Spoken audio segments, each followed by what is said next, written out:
Bonjour et bienvenue sur Radio CSERT, votre rendez-vous quotidien avec l'actualité de la cybersécurité. Nous sommes le vendredi 13 juin 2025, épisode 321. Je suis Marc-Frédéric Gomez et j'espère que vous allez bien. Au programme aujourd'hui, Apache Log Service, vulnérabilité API sans authentification. Cisco, énumération d'identifiants sur interface web. Mozilla Firefox, exécution de code via Canva. Vextrio, un empire dark à tech nourri au faux captcha. La Poste, une serrure connectée NFC pour boîte aux lettres. Apache Tomcat, 295 IP dans une attaque coordonnée. Site WordPress, détourné pour propager Vextrio. La CISA, départ d'une dirigeante et crise interne. Cybersécurité, les recruteurs ciblent massivement les profils experts. Selon une étude ANSSI-AFPA, 69% des pros de la cybersécurité ont été sollicités en un an, souvent via le marché caché. Incroyable. 88% sont satisfaits de leur emploi, mais 45% déclarent un stress impactant leur santé. Bien entendu, vous retrouverez toutes les sources utilisées en description de cet épisode sur le site de radiocesseur.org. Selon la 4e édition de l'Observatoire des métiers de la cybersécurité menée par l'AFPA, la DGEFP et la NSSI, 69% des experts en cybersécurité ont été sollicités par des recruteurs au cours des 12 derniers mois. Parmi eux, 44% ont reçu plus de 11 approches. Les diplômés en cybersécurité sont encore plus ciblés avec 80% ayant été contactés contre 53% pour les autres profils. En 2021, 81% des professionnels déclaraient avoir été approchés sur une période de 2 ans et 92% parmi les diplômés ou certifiés. Alors je ne sais pas pour vous, mais si vous n'avez pas été débauché, ça veut dire que vous n'êtes plus dans la case des gens employables. Le recrutement se fait principalement par le marché caché. 43% des répondants indiquent avoir été recrutés par recommandation, approche directe, candidature spontanée ou via des réseaux sociaux. Ce canal est particulièrement fréquent dans les structures spécialisées en cybersécurité. Je ne vous cache pas, c'est quelque chose qui est très très fréquent. Par ailleurs, 88% des répondants se disent satisfaits de leur poste. Toutefois, il y a quand même pratiquement la moitié, 45%, qui déclarent que le stress a un impact négatif sur leur santé. Côté perspective, 76% envisagent une formation interne pour monter en compétences, 49% se voient changer d'employeur tout en restant dans la cybersécurité et seulement 13% envisagent un changement complet de secteur. Ce que je trouve intéressant, c'est qu'on voit que 49% des personnes sont prêtes à changer, donc c'est une personne sur deux. Mais quand on change d'employeur, généralement, c'est pas pour changer d'entreprise. Généralement, c'est qu'avec le management, ça se passe pas bien. Parce que quand on change de boîte, c'est qu'on s'entend pas avec son manager, généralement. Quoi. Moi, je dis ça, je dis rien. Bridget Bean, directrice exécutive de la CISA, a quitté ses fonctions ce mercredi. Elle occupait depuis janvier le rôle de directrice par intérim à la suite du départ de Jen Easterly jusqu'à la nomination de Madhu Gottumukala au poste de directeur adjoint le mois dernier. Dans une publication LinkedIn, elle annonce prendre sa retraite fédérale après plus de 30 ans de service, dont 3 ans et demi à la CISA avant son poste actuel. Elle fut la première Chief Integration Officer de l'agence. La page officielle de la direction indique que désormais, Madhu Gottumukala, comme le directeur par intérim, l'agence reste cependant sans dirigeant confirmé par le Sénat. Sean Plunke, nommé par le président Trump, est en cours d'examen par la commission sénatoriale de la sécurité intérieure. Le sénateur Ron Wyden a toutefois annoncé qu'il bloquera cette confirmation tant qu'un rapport non classifié sur la sécurité des réseaux télécoms américains n'est pas publié par la CISA. Le départ de Bridget Bean s'inscrit dans un contexte de forte attrition. Depuis l'entrée en fonction du président Trump, près de 1000 agents auraient quitté l'agence, soit environ un tiers de ses effectifs. À la date du 30 mai, 5 des 6 divisions opérationnelles ainsi que 6 directions régionales sur 10 n'avaient plus de responsables en poste. Certains départs sont liés à des licenciements ou à des offres de départ volontaires. Un ancien employé a évoqué un climat de peur croissant, nuisant à la capacité de l'agence à remplir sa mission de défense cybernationale. Des coupes budgétaires supplémentaires sont attendues. Le président propose une réduction de 495 millions de dollars et un sous-comité de la Chambre envisage un montant plus modéré à 135 millions.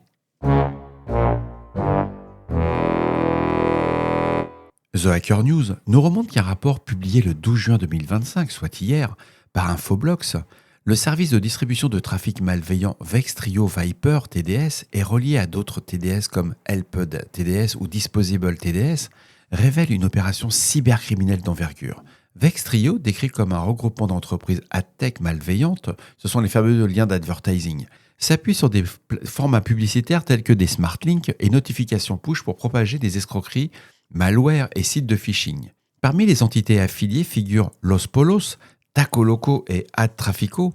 Ces structures connectent des acteurs malveillants à un réseau d'affiliés publicitaires organisé autour de fraudes aux cartes cadeaux, applications piégées et autres contenus malveillants. Des sites WordPress compromis servent de relais.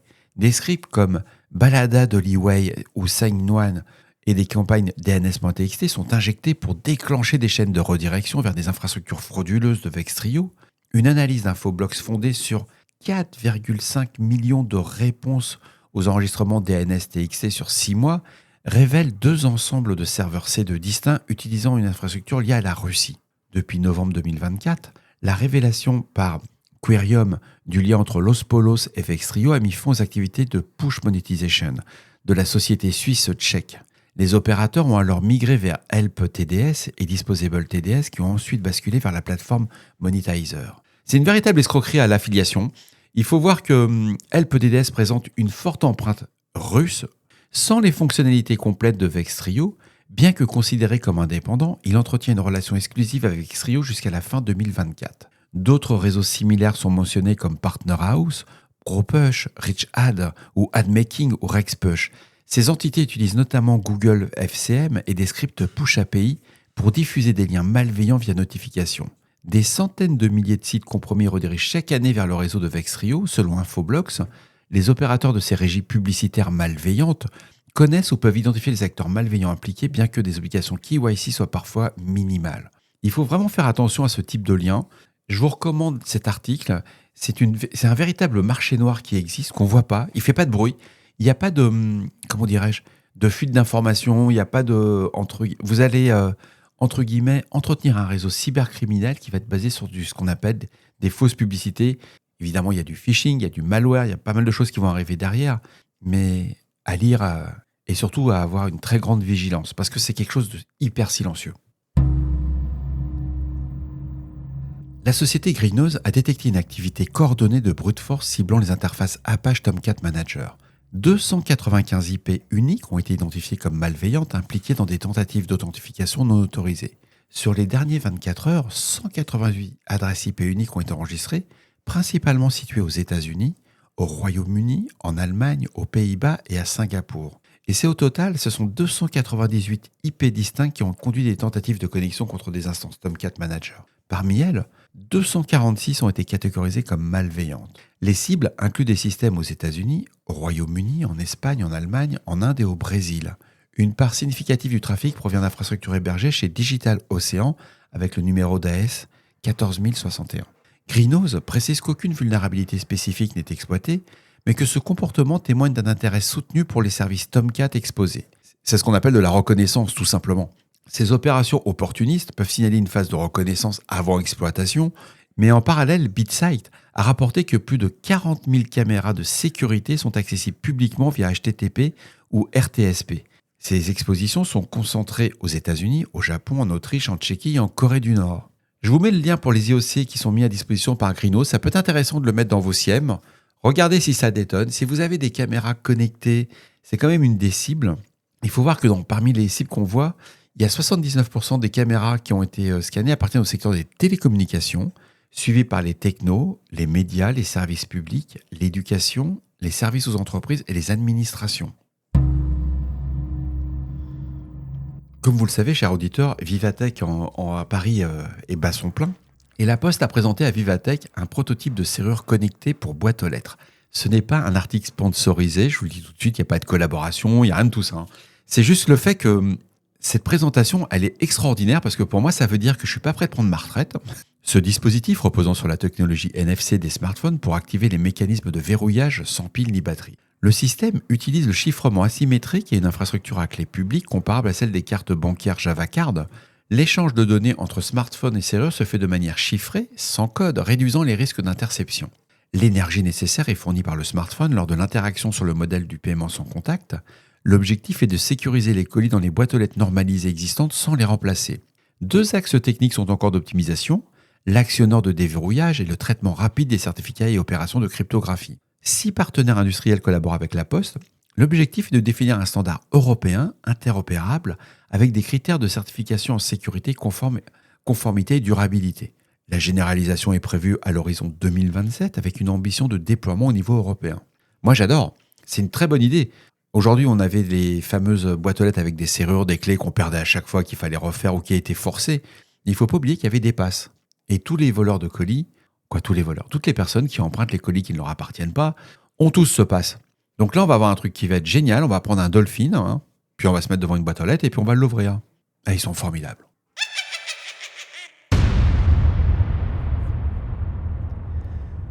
Enfin, nous finissons cette revue de presse avec le CERT Santé qui nous informe que Mozilla a publié un correctif pour la CVE 2025-49709. C'est une vulnérabilité de type out of bound write dans la gestion mémoire de la fonction Canva de Firefox. La faille permet à un attaquant non identifié d'exécuter du code arbitraire à distance en incitant une victime à visiter un site web malveillant. Elle ne requiert aucun privilège, mais nécessite une interaction utilisateur. Son exploitation ne permet pas d'obtenir des droits élevés. Le vecteur d'attaque est... Avec une complexité d'exploitation faible, aucune preuve de concept n'est publique à jour, la vulnérabilité affecte Firefox avant la version 139.0.4. Aucune mesure de contournement n'est disponible, un correctif est fourni. La CVE 2025-5485, publiée le 12 juin 2025, concerne les routeurs Cisco, dont l'interface web limite le nom des utilisateurs à un identifiant numérique à 10 chiffres maximum. Cette restriction permet à un acteur malveillant d'énumérer des identifiants valides, soit en incrémentant depuis une valeur connue, soit par la génération aléatoire de séquences numériques. L'exploitation est possible à distance. Le score CVSS est de 8.6, le score d'exploitation est de 3.9 avec un impact de 4.7. Aucun produit ou version précise n'est listé pour l'instant. Il y a un avis détaillé qui est disponible via la CISA sous l'identifiant ICSA-25-160-01. La CVE 2025 49181, publiée le 12 juin 2025 aussi, affecte Apache Log Server. Elle permet à un attaquant non identifié d'exploiter un point de terminaison API sans contrôle d'accès. Des requêtes HTTP GET permettent d'extraire des informations sensibles par des requêtes HTTP POST. L'attaquant peut modifier le chemin racine des journaux et les portées CP utilisées entraînant un déni de service. La vulnérabilité est exploitée à distance, le score CVSS est de 8.6, avec un score d'exploitation de 3.9 et un impact de 4.7. Aucun produit affecté n'a encore été listé. Et voilà, cet épisode de Radio Cessord du vendredi 13 juin 2025 touche à sa fin. Il est 5h30 du matin, j'espère qu'il vous apportera des informations claires et utiles. On se retrouve demain pour un nouvel épisode. Là, je vais partir faire du chargement, comme je vous avais dit hier.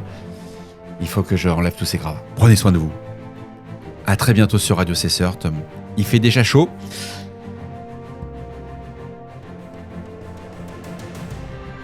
D'ici là, restez vigilants, surveillez vos systèmes et surtout, on ne réfléchit pas, on patch. Au revoir.